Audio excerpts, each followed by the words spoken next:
mendengar, membayar, dan melihat. Dalam proses membaca, itu melibatkan proses kognitif, linguistik, dan aktivitas sosial. Sedangkan kata digital, istilah literasi digital dikemukakan pertama kali oleh Paul Gilster sebagai kemampuan memahami dan menggunakan informasi dari berbagai sumber digital.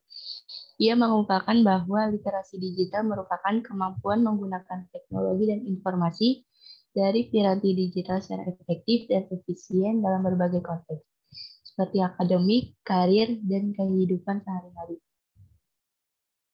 Digital berasal dari kata digitus dalam bahasa Yunani yang berarti jari jemari. Literasi dikenal juga sebagai keberaksaraan atau melekaksara. Makna literasi semakin mengalami perluasan sehingga literasi yang dikenal tidak hanya sebatas kemampuan membaca dan menulis saja dalam konteks pembahasan dan kesastraan. Jenis literasi tersebut antara lain adalah literasi digital, literasi komputer, literasi informasi, literasi media, literasi statistik, dan lain sebagainya. Jadi, dengan kata lain, pengertian literasi dapat disesuaikan dengan bidang ilmu yang dipelajari masing-masing. Kemudian manfaat dari literasi digital itu sendiri ialah yang pertama, kegiatan mencari dan memahami informasi dapat menambah wawasan individu, meningkatkan kemampuan individu untuk lebih kritis dalam berpikir serta memahami informasi, menambah penguasaan kosakata individu dari berbagai informasi yang dibaca, meningkatkan kemampuan verbal individu. Literasi digital juga dapat meningkatkan daya fokus serta konsentrasi individu, menambah kemampuan individu dalam membaca, merangkai kata, merangkai kalimat, serta menulis informasi. Selanjutnya akan dijelaskan oleh rekan saya.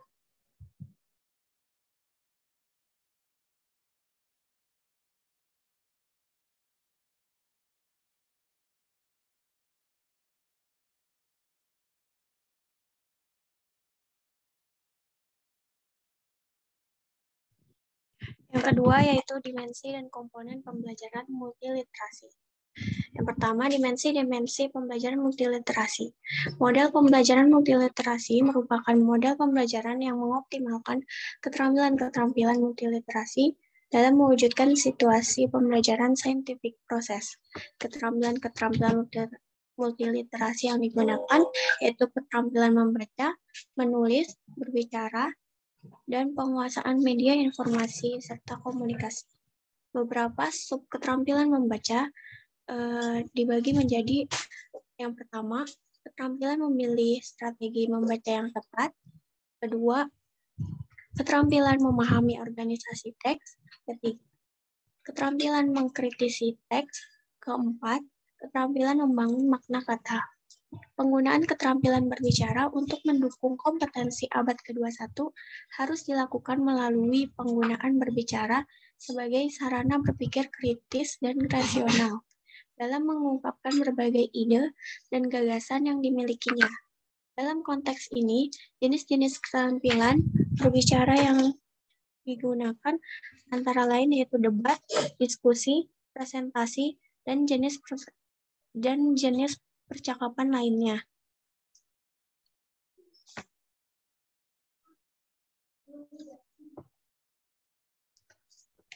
Berdasarkan konsep di atas, penerapan keterampilan berbicara dalam pembelajaran hendaknya memperhatikan beberapa hal berikut.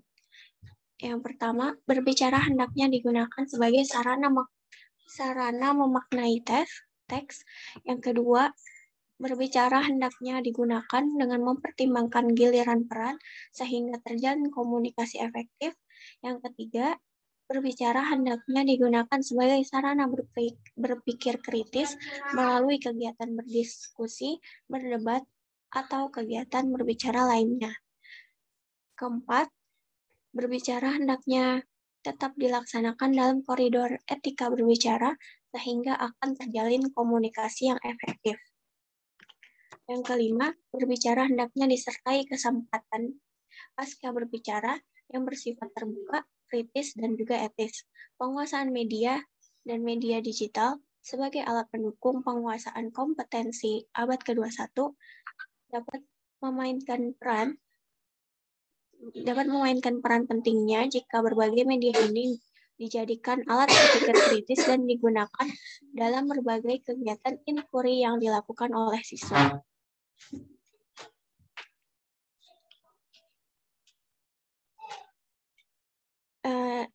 Yang kedua yaitu komponen pembelajaran multiliterasi.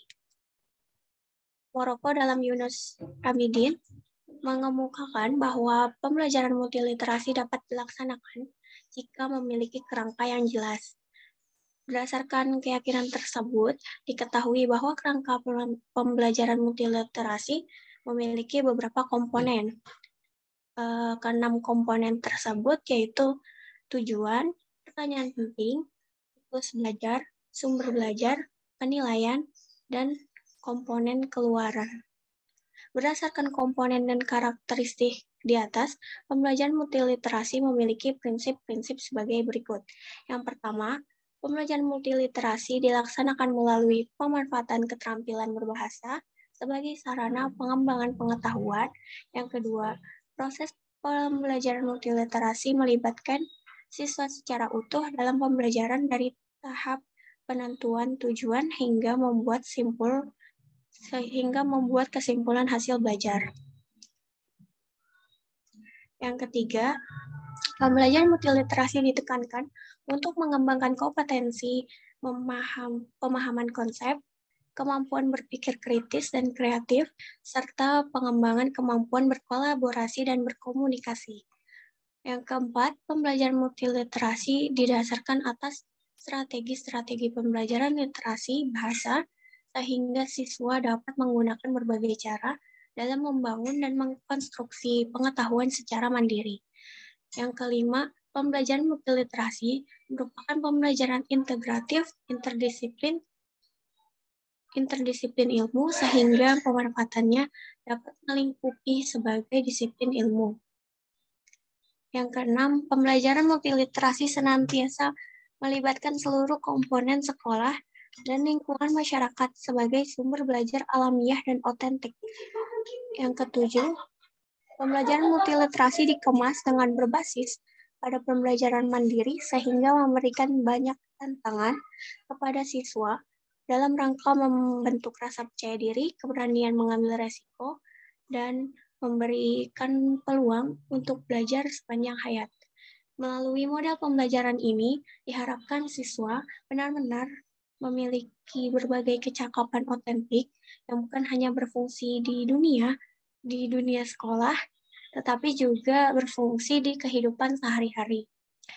Lebih jauhnya, pembelajaran ini diharapkan mampu melahirkan insan yang cerdas, komunikatif, dan berkarakter di masa yang akan datang.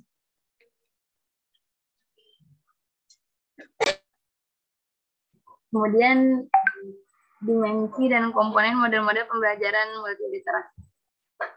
Baik. Transformasi persuasif. Menurut Kamus Besar Bahasa Indonesia, persuasi adalah ajakan kepada seseorang dengan cara memberikan alasan dan prospek baik yang meyakinkannya, bujukan halus. Teknologi persuasif adalah bagian dari kehidupan sehari-hari masyarakat karena dalam konteks tertentu teknologi persuasif dapat memainkan peran positif dengan meyakinkan atau memotivasi pengguna untuk terlibat dalam perilaku kesehatan dan pembelajaran. Kemudian menurut Werner G. Severin dan James W. Tankard menyebutkan dua definisi dari komunikasi persuasif, yaitu komunikasi persuasif adalah proses komunikasi yang bertahan mengaruhi orang lain agar sependapat dengan pembicara. Komunikasi persuasif adalah proses komunikasi yang sifatnya membujuk juga mengajak orang lain agar sesuai dengan keinginan pembicara tanpa adanya paksaan.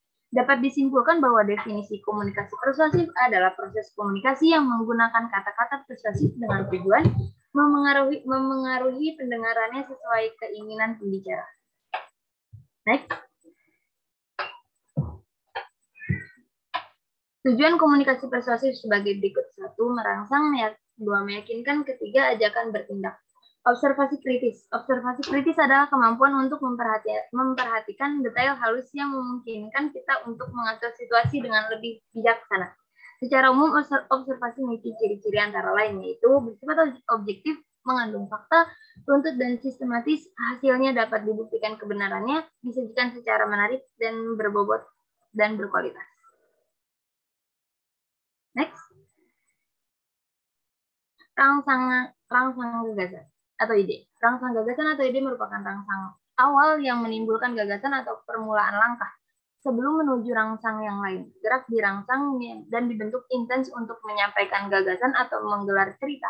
Apabila gagasan yang dikomunikasikan itu misalnya tentang harga diri, keserakahan, dan perang, maka pemilihan jangkauannya terbatas pada gerak yang memberikan kesan seperti itu. Rangsang gagasan dapat timbul dari kegiatan membaca buku, mengadakan wawancara, membaca berita, mengetahui sejarah, legenda, dongeng, memahami tentang hubungan kemanusiaan, dan sebagainya. Next. Debat inisiasi. Pengertian inisiasi berasal dari kata bahasa Latin initium, yang berarti masuk atau permulaan. Secara harfiah berarti masuk ke dalam. Sedangkan di dalam bahasa Inggris inisiasi berasal dari kata initiate, yang berarti memulai suatu kegiatan. Pengertian debat menurut Tarigan adalah debat merupakan suatu argumen untuk menentukan baik tidaknya suatu usul tertentu yang didukung oleh suatu pihak yang disebut pendukung atau afirmatif dan ditolak disangkal oleh pihak lain yang disebut penyangkal atau negatif. Sedangkan Wiyanto juga menjelaskan debat merupakan silang pendapat tentang tema tertentu antara pihak pendukung dan pihak penyangkal melalui dialog formal yang terorganisasi. Sejalan dengan pendapat tersebut, Abidin lebih memperkuat bahwa debat merupakan kegiatan keterampilan berbicara antar pribadi atau pihak. Kegiatan ini diadakan dengan tujuan mengemukakan bahwa gagasan atau konsep yang dikemukakan oleh satu pihak lebih baik, lebih benar, dan lebih tepat dibandingkan gagasan pihak lain. Pada dasarnya, metode inisiasi debat menurut Abidin adalah metode pembelajaran berbicara yang menuntut siswa terampil berbicara dengan mengandalkan kemampuannya berlogika dan kemahirannya bertutur santun ketika debat. Next. Dan yang terakhir, metode inisiasi debat dikatakan efektif karena termasuk aktivitas komunikatif yang paling mudah diselenggarakan. Metode ini tidak dibatasi oleh topik-topik tertentu, tetapi semua topik yang bermanfaat untuk dipikirkan dan dijadikan dasar bagi perbincangan yang dapat menjadi bahan aktivitas komunikatif. Tujuan metode inisiasi debat, setiap peserta dapat berusaha mempengaruhi dan meyakinkan orang lain agar menerima usulannya. Diterimanya usul itulah yang menjadi tujuan umum debat. Selain tujuan umum, ada tujuan khusus berkaitan dengan jenis debat yang dilakukannya. Tujuan khusus di antara lainnya seperti berikut. 1. Terpilihnya menjadi pemimpin. 2. Mengambil kebijaksanaan. 3. Menentukan kegiatan. 4. Mengelak dakwah. Selanjutnya, yang akan dibacakan oleh Diva. Baik, terima kasih kesempatannya, Zahra. Yang keempat, ada implementasi pembelajaran multiliterasi secara tatap muka dan daring. Proses pembelajaran multiliterasi diharapkan peserta didik memiliki keterampilan multiliterasi. Keterampilan multiliterasi yang harus dikuasai agar mampu mendukung dan mengembangkan kompetensi-kompetensi tersebut menjadi keterampilan membaca pemahaman yang tinggi. Multiliterasi merupakan paradigma baru dalam pembelajaran literasi. Literasi sendiri sudah melebar, artinya tidak terbatas pada kegiatan baca tulis, tetapi lebih kompleks pada praktik akulturasi sosial dan budaya yang mengarahkan pembelajar untuk mengenal, memahami, mengaplikasikan, dan membudayakan nilai-nilai sosial budaya tersebut ke arah yang lebih baik. Konsep multiliterasi muncul karena manusia tidak hanya membaca atau menulis, namun mereka membaca dan menulis dengan genre tertentu yang melibatkan tujuan sosial, kultural, dan politik yang menjadi tuntutan era globalisasi. Maka hal ini menjadi dasar lahirnya multiliterasi dalam dunia pendidikan. Dengan pembelajaran multiliterasi, siswa dapat mengoptimalkan keterampilan berbahasa sehingga muncul kompetensi berpikir kritis, pemahaman konseptual, kolaboratif, dan komunikatif, serta menghasilkan produk dalam mewujudkan situasi pembelajaran serta bermanfaat dalam menciptakan kondisi pembelajaran berbasis inquiry dan pembelajaran tematik integratif. Boleh di next. Beberapa masalah yang dapat diidentifikasi dijelaskan sebagai berikut. Pertama, pemahaman guru yang kurang tentang literasi dan pengetahuan tentang strategi pembelajaran literasi di kelas 1. Kedua, tidak ada kursus pelatihan literasi yang pernah diikuti oleh guru. Berdasarkan pengalaman penulis, sebagian besar literasi ditujukan untuk siswa yang diduga memiliki tingkat literasi rendah. Namun, kurangnya literasi bukan saja dialami oleh siswa, namun juga dianggap penting oleh guru sebagai transfer pengetahuan untuk memperoleh pengetahuan tersebut, agar siswa dapat memperoleh pemahaman dan praktek literasi yang memadai. Ketiga, buku teks yang sama atau buku wajib yang disusun oleh Kemendikbud akan digunakan untuk implementasi kurikulum 2013, khususnya di sekolah dasar. Untuk mencapai tujuan pembelajaran multiliterasi sambil membaca, guru dan siswa perlu bekerja sama. Siswa tidak bisa dilepaskan begitu saja. Boleh di next.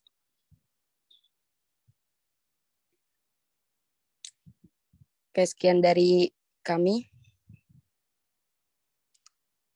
Saya kembalikan ke moderator.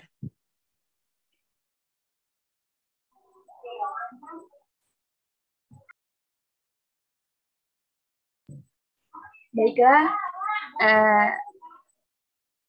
kami akan buka sesi tanya jawab. Jika ada yang ingin bertanya, bisa raise hand, kemudian ajukan pertanyaan.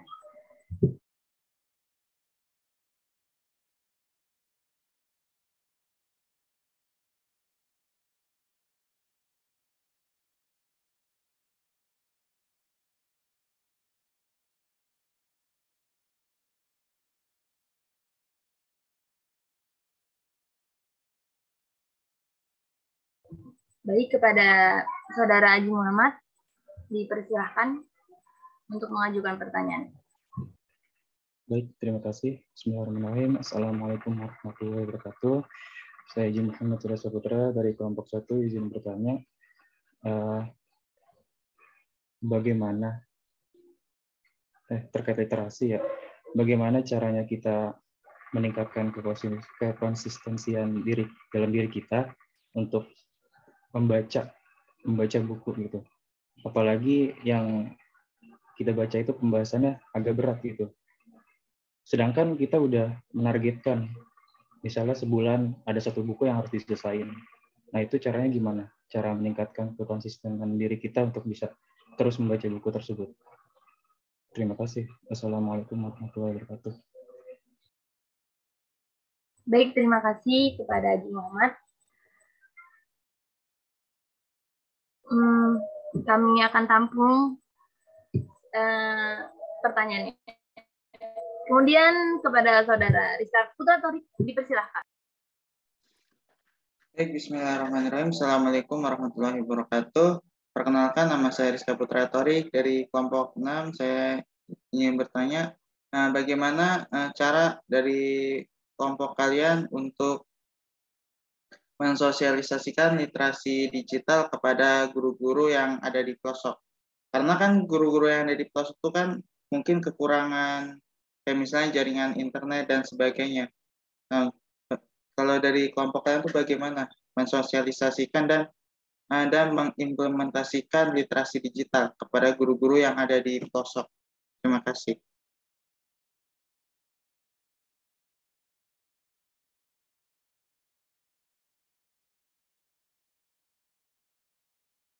Baik, terima kasih Rizka Putra Torik.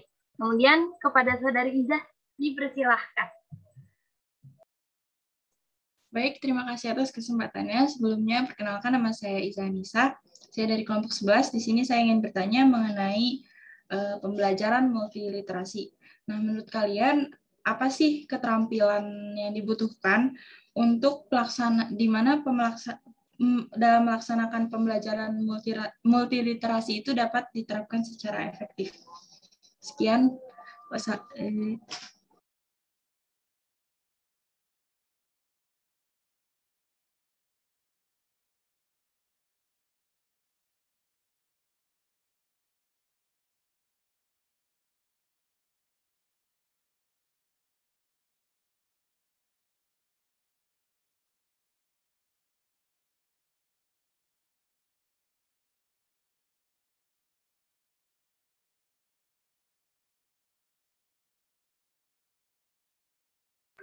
Baiklah, pertanyaannya akan kami tampung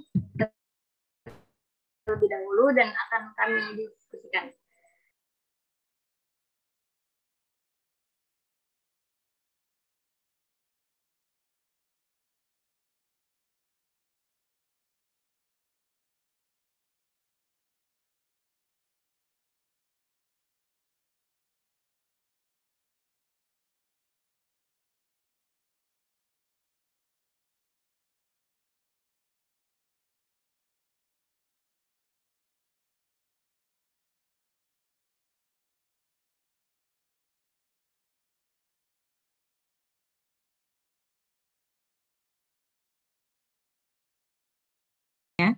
Dan saya menambah sedikit ya. Atau kelompok 7 sudah ada jawabannya atau belum nih?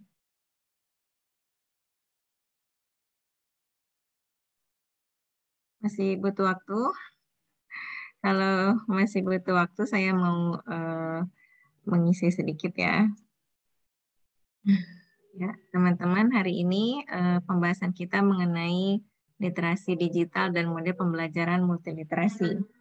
Tadi temannya sampai kesulitan tuh menyebut multiliterasi. Karena tahunya biasanya cuma terasi ya, tapi ini ada multiliterasi, ada literasi digital ya. Nah teman-teman, apa yang teman-teman ketahui mengenai literasi itu apa maksudnya?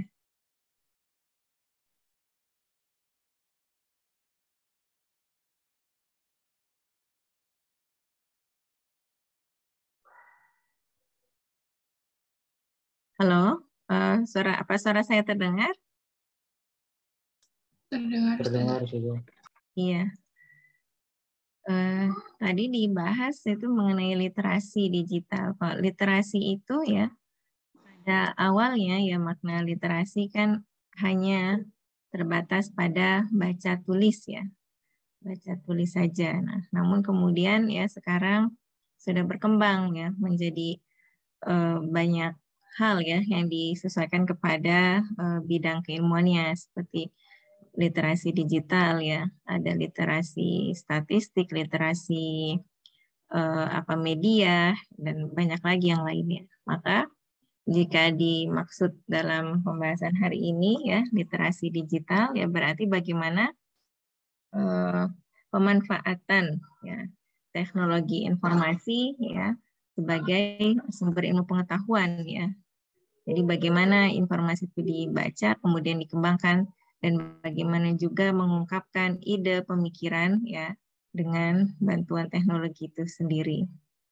Nah, kemudian teman-teman ya, bagaimana kaitannya dengan dalam pembelajaran bahasa Arab ya, terutama di era literasi digital ini gitu ya. Nah, ini tentu akan berkaitan ya dengan strategi pembelajaran ya, dengan teknik mengajar yang akan para guru terapkan gitu ya. Kalau misalnya ini ya, teman-teman ditanya di dalam pembelajaran bahasa Arab ya, seperti pembelajaran bahasa yang lain ya, kan kita kenal ada keterampilan bahasa ya, keterampilan berbahasa yang ada 4. Ada istima, kalam, qiraah, sama kitabah. Menurut teman-teman dari 4 kemahiran berbahasa ini, mana yang paling penting atau mana yang paling mempengaruhi keterampilan yang lain?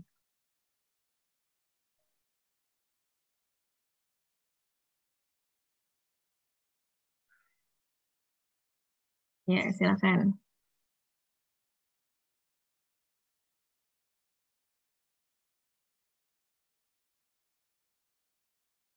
Ini lagi lemas atau lagi tadarus? Ya karena lagi puasa ya, jam terakhir udah sisa-sisa tenaganya ya. Teman-teman pernah dengar yang kemahiran ya atau kemahiran reseptif dan produktif ya. Nah, tentu kita mengetahui ya kalau keterampilan menyimak ya, qiraah itu aktif atau reseptif.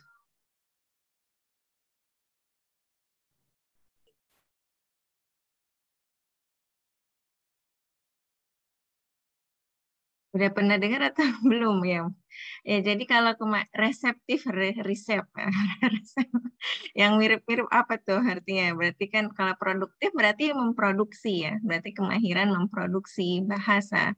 Ya berarti kalau lawannya yang reseptif berarti kan dia menerima ya. Kita sifatnya adalah pasif ya, hanya menerima. Berarti kemahiran yang hanya menerima dan tidak ada usaha kita untuk memproduksi bahasa itu apa? Yaitu adalah berarti menyimak ya, istima dan qiraah. Itu adalah berarti adalah proses input kebahasaan kan. Kalau istima ya semakin banyak mendengar ya itu akan bisa berbicara ya. Seperti kan dianalogikan dengan anak kecil ya. Dari bayi dia dengar mama, papahnya, nenek, kakek, semua yang di sekelilingnya. Bagaimana cara berbicara ya, bagaimana bahasanya, kosakatanya. Akhirnya dia punya simpanan kosakata. Maka yang ketika diucapkan, ketika dia belajar berbicara, yang keluar ya bahasa seperti yang dia dengar itu. Coba kalau nanti misalnya ada bayi gitu meskipun dia bayinya misalnya dilahirkan oleh orang tua Indonesia, kemudian misalnya tinggal atau diadopsi sama keluarga orang Arab, asli Arab yang semua lingkungannya Arab. Kira-kira bayi itu nanti kalau udah besar dia akan bicaranya bahasa Arab atau bahasa Indonesia? Arab. Bahasa Arab ya. Bahasa Arab karena dia memiliki inputnya bahasa Arab yang banyak ya. Nanti kalau kalian misalnya mau uji coba sendiri, misalnya nanti kalau udah berkeluarga punya anak, coba sepakati sama suami, istrinya, dan nenek semuanya. Coba ngomongnya full bahasa Inggris atau bahasa Arab atau bahasa Sunda. Mau coba kan, ini teorinya benar atau tidak. Itu ya akan terbukti ya bahwa anak itu ya bahasanya ya sesuai dengan lingkungannya dari apa yang dia dengar gitu. Begitu juga dengan keterampilan membaca. Keterampilan membaca ini juga penting ya untuk input bahasa karena semakin banyak yang kita baca akan semakin banyak kosakata yang kita serap gitu ya. Akan semakin kita akan keterampilan berpikirnya ya akan semakin tinggi lagi. Kalau mungkin dari waktu anak kecil baca buku, meskipun dia paham tulisannya, bunyinya bisa dilafalkan. Nah, tapi dia tingkatnya tentu akan berbeda ketika misalnya kalian yang baca teks yang sama begitu. Ya karena kalau udah tingkat mahasiswa tentu bisa memahami makna yang tersiratnya, bisa mengkritisi teksnya. Tapi kalau anak SD ya, dia baru hanya sekedar baca tulisan yang tertera gitu, belum bisa memahami maknanya. Gitu. Bagaimana Bu taunya gitu? Kalau kalian ada adik kecil nggak di rumah? Ya misalnya saya punya anak ya, umur kelas 3 SD gitu. Dari kelas 1, 2, 3 dia udah bisa baca.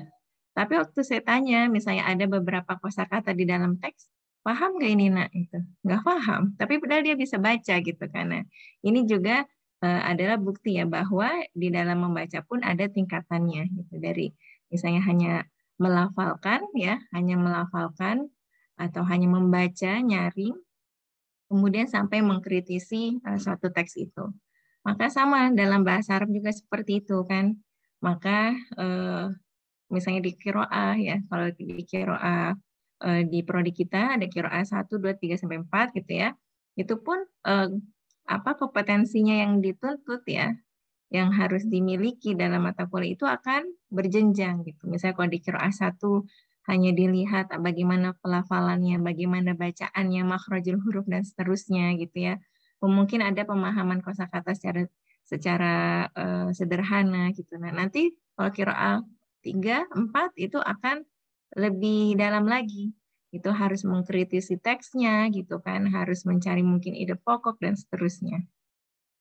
Nah, maka misalnya kaitannya pembelajaran bahasa ini tadi dengan literasi digital dan multiliterasi gitu ya.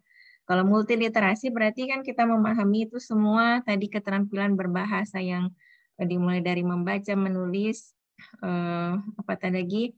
menyimak dan mendengar, itu semuanya bagaimana semua keterampilan berbahasa itu bisa digunakan ya untuk apa? Untuk menyerap informasi, untuk bisa menghasilkan ilmu pengetahuan yang baru. Jadi bagaimana bahasa itu bisa menjadi sumber ilmu pengetahuan.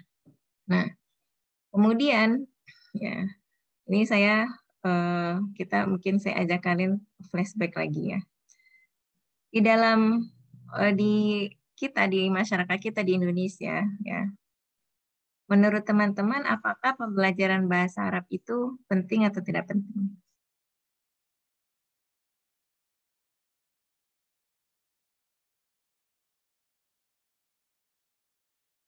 Nabila, gimana Nabila? Penting nggak? Penting atau tidak penting?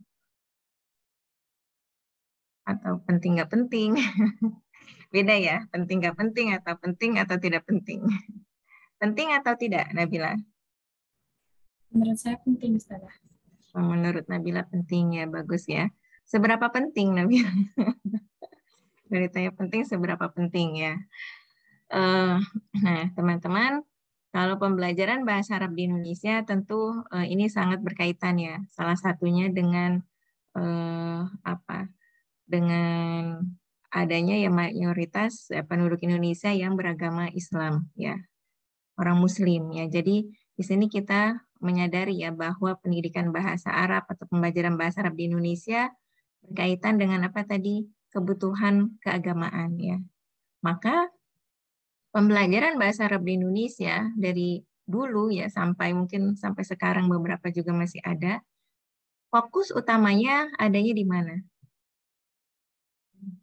Jadi fokusnya adalah untuk memahami kitab-kitab agama gitu kan ya. Jadi belajar bahasa Arab ya untuk apa tujuannya? Memahami Al-Quran, hadis ya, buku-buku fikih, buku-buku tafsir dan seterusnya. Jadi itu tujuan pembelajaran bahasa Arab di Indonesia secara mayoritas ya.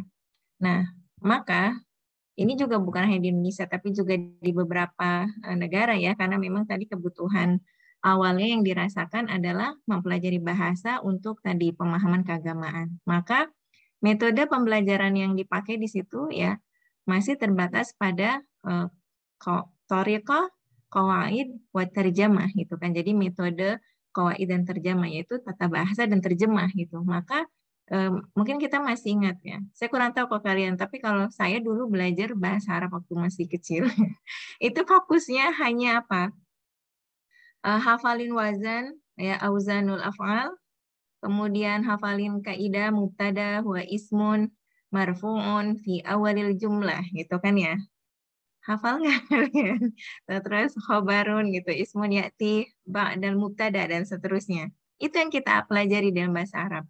Kemudian kalau udah tinggi sedikit yaitu baca kitab, baca dan terjemahin langsung gitu kan. Mungkin masih ingat di beberapa yang belajar di pesantrennya atau di sekolahnya kita ngasih arti di bawah buku-buku kitab kuning itu dan seterusnya. Itulah pembelajaran bahasa Arab yang tradisional. Bahkan sampai sekarang pun masih ada yang seperti itu.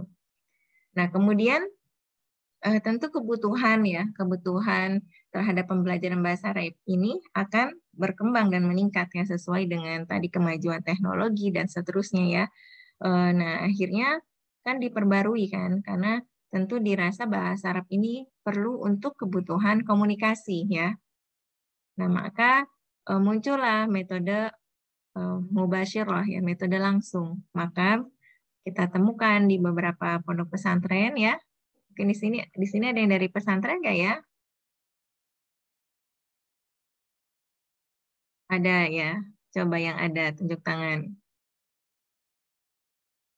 Kasih jempol. Coba kalau yang dari pesantren.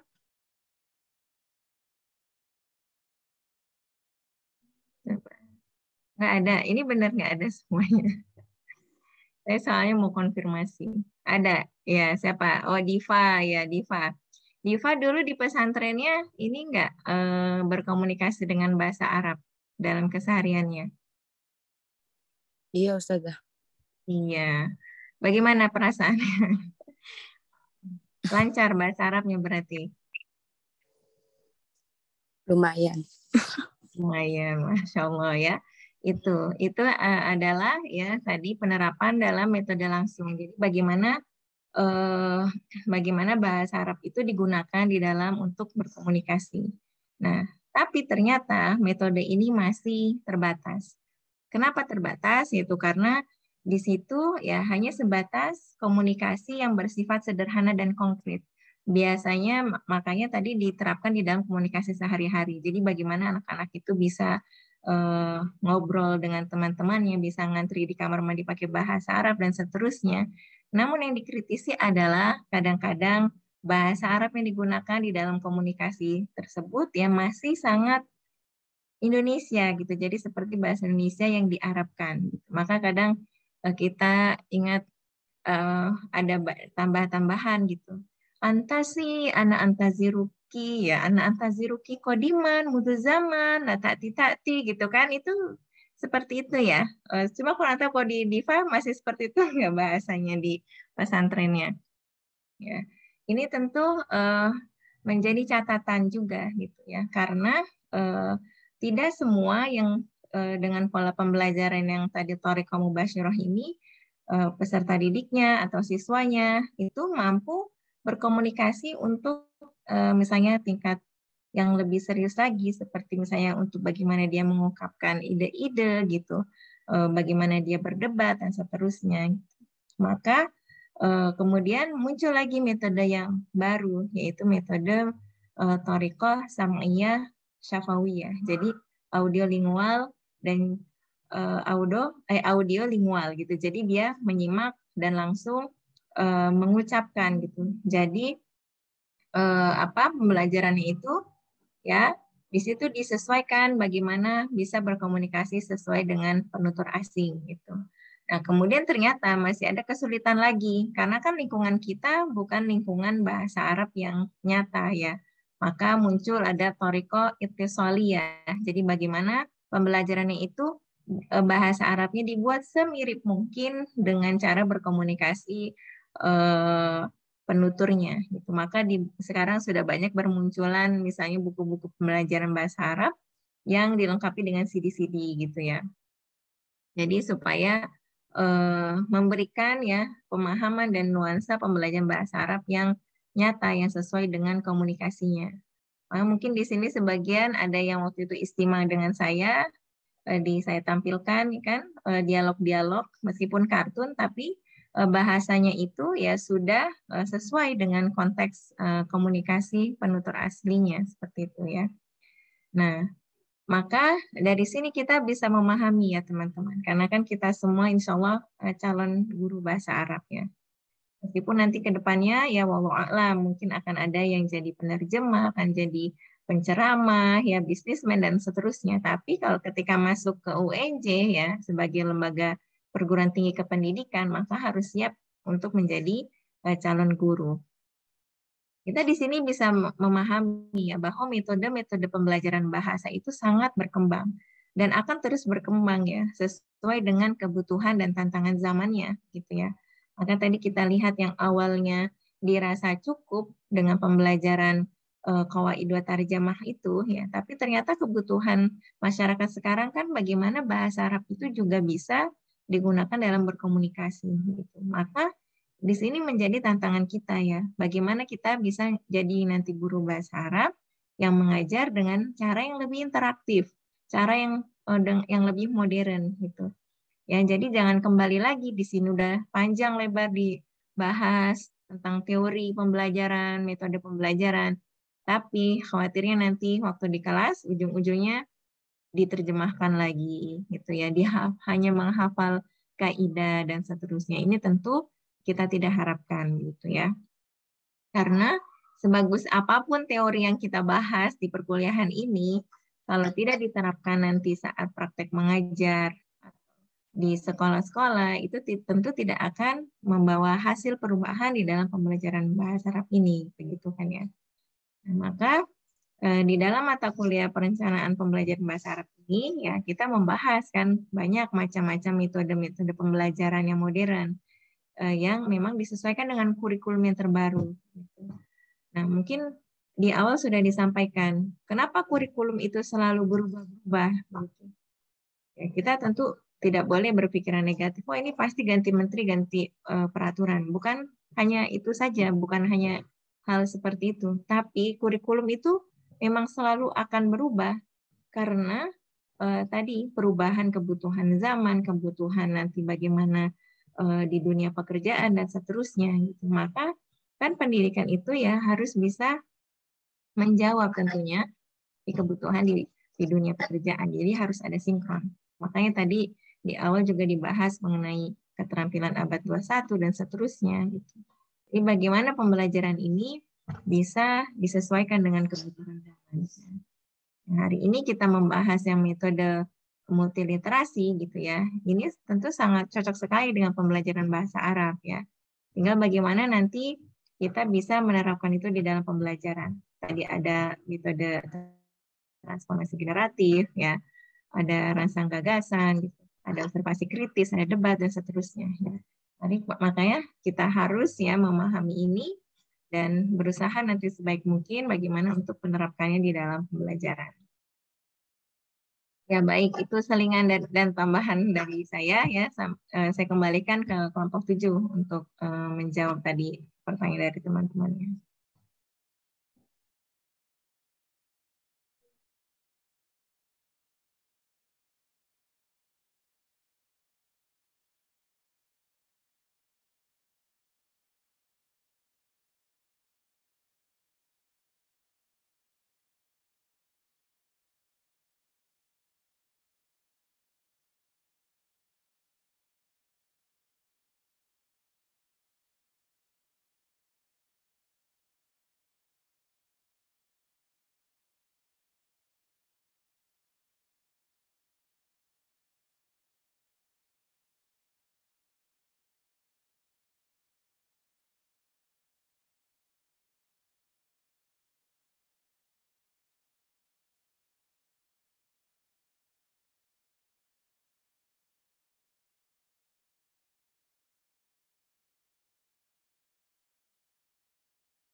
Ya, bagaimana kelompok 7? Teman-teman yang lain juga bisa ini ya, bisa memberikan tanggapannya. Oh, sebentar belum ganti nama. Harus gantian laptop soalnya.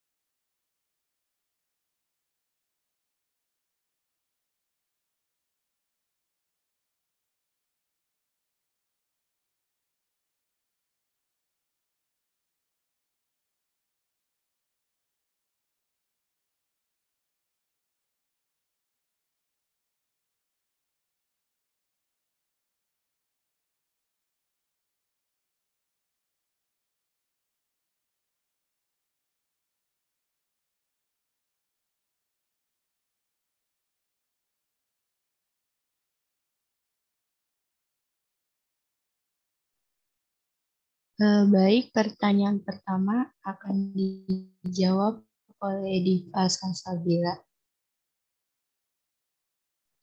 Oke, terima kasih Yasmin. Untuk tadi pertanyaan pertama itu cara supaya konsisten bukan ya? Iya, betul. Oh, pertanyaannya Aji ya?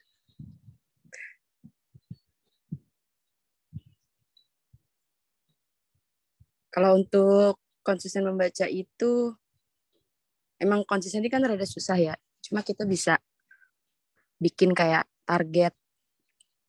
Karena saya pribadi biasanya kalau punya target tuh bakal semangat gitu. Karena kan kalau misalnya target kita di hari itu nggak terpenuhi, kita kayak, oh eval nih buat bulan depan gitu. Jadi itu sih target. Target cukup membantu. Terus juga dijadwalin. Kayak misalnya kita bikin daily schedule nih, kita ngapain aja di hari itu. Terus di setiap hari itu kita masukin nih jadwal kita membaca. Atau mungkin kalau nggak mau setiap hari bisa 2 hari sekali atau 3 hari sekali, itu tergantung aja. Terus misalkan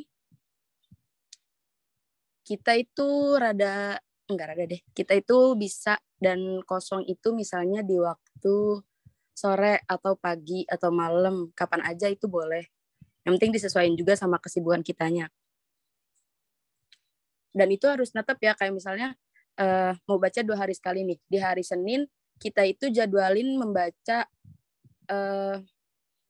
jam 3 sore misal. Nah itu nanti di hari Rabu kita juga tetap jadwalnya di jam 3 sore juga gitu.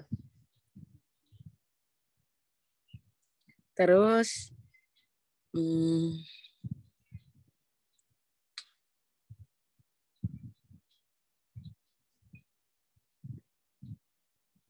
udah sih kayaknya dari saya itu aja. Aji, kebantu nggak jawabannya? Iya, kebantu. Terima kasih Diva dan untuk puji. Oke, sama-sama Aji.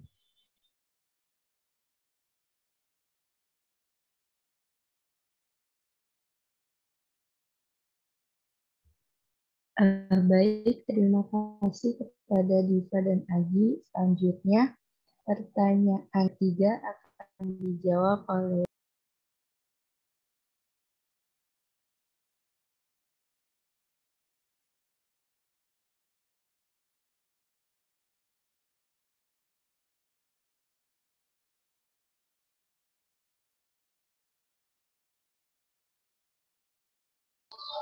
Baik, saya akan menjawab pertanyaannya Rizka Putra Torik. Membawa barang bukti nyata seperti buku atau tulisan lain sebagai sumber utama karena kurangnya sumber literasi yang ada. Lalu jika memungkinkan memasang atau menyambungkan koneksi internet di daerah tersebut, dan untuk mensosialisasikan hal tersebut bisa dilakukan dengan cara membagikan sumber literasi seperti buku atau artikel lain kepada para guru atau para murid atau pendidik. Bagaimana Rizka Putra Torik? Apakah sudah terjawab? Sudah terjawab? Sudah terjawab, terima kasih jawaban. Sama.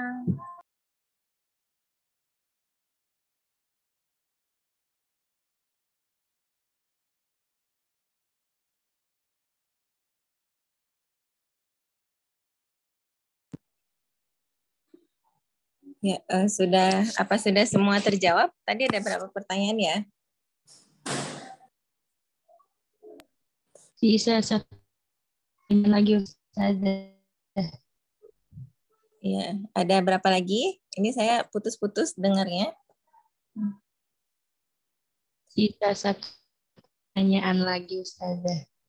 Ya, silakan. Baik, pertanyaan terakhir akan dijawab oleh Hafsah. Baik, saya akan menjawab pertanyaan dari Izanisa, yaitu keterampilan atau kemampuan apa saja yang dibutuhkan agar pelaksanaan pembelajaran multiliterasi dapat diterapkan secara efektif. Keterampilan multiliterasi itu digunakan sebagai media pencapaian belajar siswa. Nah, keterampilan yang dibutuhkan itu ada keterampilan membaca, menulis, bahasa lisan, keterampilan informasi yang digunakan untuk keterampilan informasi yang digunakan untuk melakukan beragam sosialisasi, dan juga keterampilan media. Media ini digunakan untuk membantu proses penyampaian pembelajaran, dan juga keterampilan yang diperlukan seseorang dalam berbicara, mendengar, mengatasi hambatan komunikasi verbal, memahami komunikasi nonverbal, dan mampu memecahkan konflik secara konstruktif.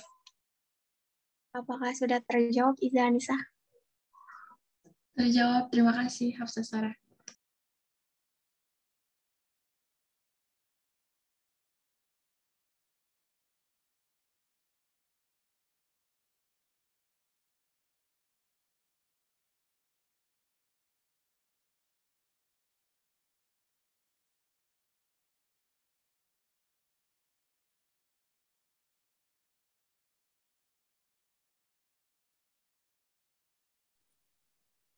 Ya, sudah semua ya, Yasmin? Ya, Ustazah, sudah semua. Yasmin kameranya cuma separuh, saya susah ini. Kayak lagi sembunyi gitu, ya. Baik, terima kasih tadi pertanyaan dari teman-teman dan juga kelompok 7 atas tanggapannya ya. Ini memang literasi atau juga budaya membaca di masyarakat kita ini tentu perlu ditingkatkan lagi ya.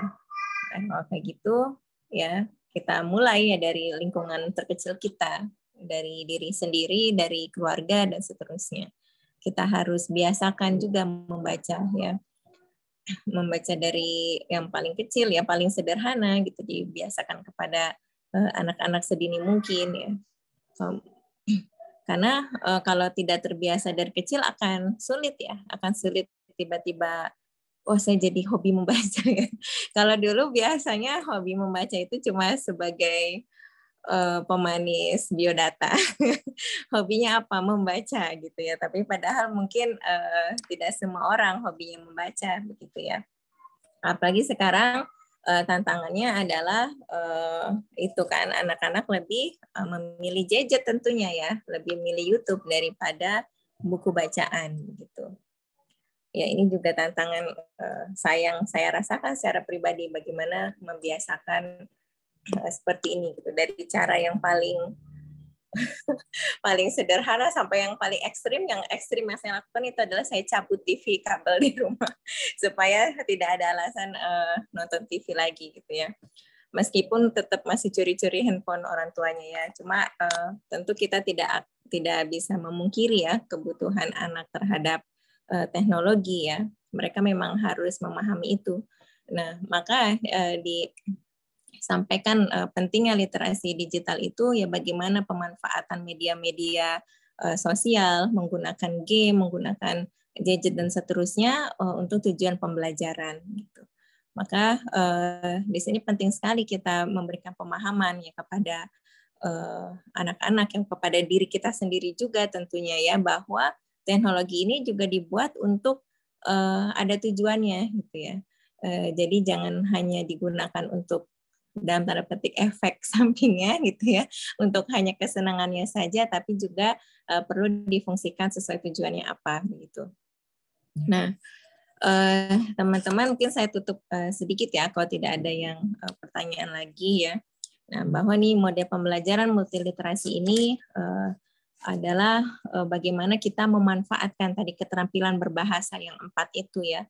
Bagaimana membaca yang baik, bagaimana mengkritisi ya, bagaimana kemudian nanti berpikir kreatif, dan bagaimana itu nanti diterapkan di dalam kita bisa membuat tulisan yang bagus gitu ya, mengungkapkan pikiran kita dengan cara menulis, dengan cara berbicara ya, berkomunikasi tentunya.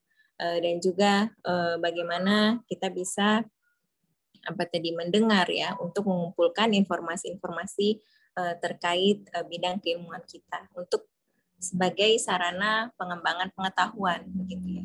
Jadi anak-anak bukan hanya didikte saja ya, tapi dia juga harus di sini kan tadi disampaikan karakteristik atau prinsip pembelajaran multiliterasi adalah pembelajaran yang mandiri gitu ya. Jadi bagaimana anak-anak bisa secara aktif ya secara mandiri mencari dan mengembangkan pengetahuan-pengetahuan gitu dengan tadi memanfaatkan keterampilan berbahasa itu ya.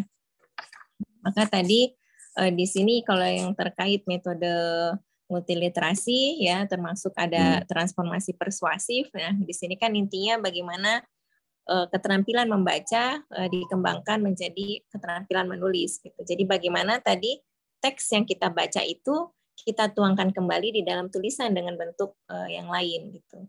Misalnya dari bacaan teks menjadi poster begitu kan. Kemudian mungkin menjadi slogan dan bentuk-bentuk yang lainnya. Nah, kalau dalam metode observasi kritis ini berarti bagaimana menulis ya untuk tujuan tadi publikasi ya. Untuk tujuan publikasi berarti kan bagaimana kita membuat tulisan yang orisinal gitu ya. Bagaimana tulisan itu bisa mengungkapkan fakta-fakta, kita kritisi dan kita berikan solusi begitu. Kemudian juga bagaimana tadi metode rangsang gagasan ya, berarti ini keterampilan menyimak ya. Yang kemudian menyimaknya apa? Jadi menyimak diberikan kepada yang bentuknya ada permasalahan gitu ya. Kemudian supaya bisa menyampaikan solusi dalam bentuk tulisan ataupun secara langsung dalam berbicara begitu ya. Nah, yang terakhir ada metode debat ya. Di sini tentunya sudah jelas sekali jadi bagaimana mengoptimalkan keterampilan berbicara ini ya untuk tadi apa? Untuk belajar mengkritisi, mengungkapkan opini begitu ya. Karena semuanya ini keterampilan berbahasa yang 4 ini ya tentunya dapat mendukung tadi itu kompetensi abad 21 ya.